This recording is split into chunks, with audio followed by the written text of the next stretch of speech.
Mahirap ang maging mahirap. Alam mo yung pinakamasakit na pwede mong maranasan bilang tao?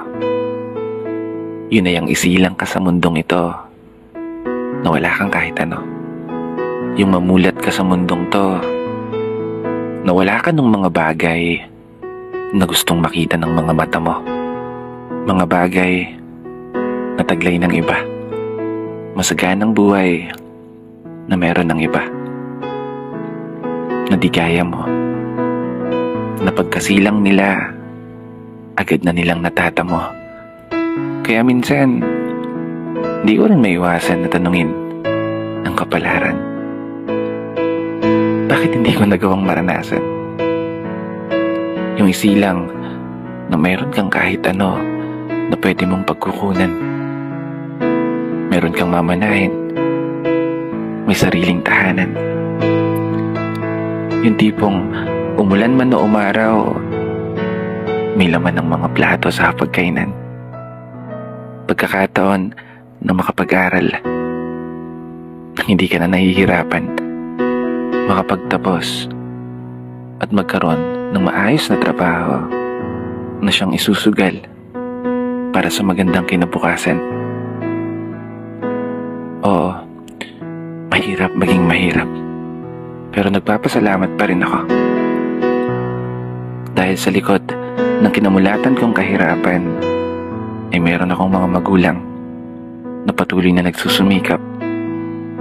Mga magulang na ginawa na ang lahat, maibigay lang yung maayos na buhay na palagi kong hinahanap.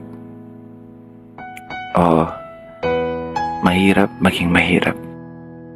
Mahirap umasenso, mahirap mangarap, mahirap magtagumpay, mahirap makalap yung mga bagay na gustong mapasakamay sa hinaharap. Kahit pa mahirap maging mahirap.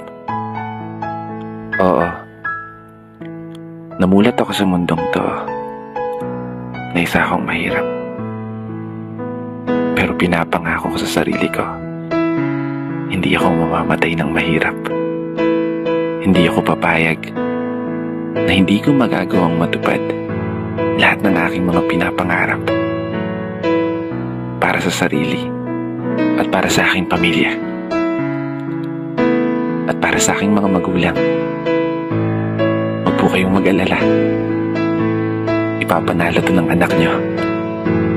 Papaguhin ko yung takbo ng kapalaran na meron tayo. Manood lang kayo dyan.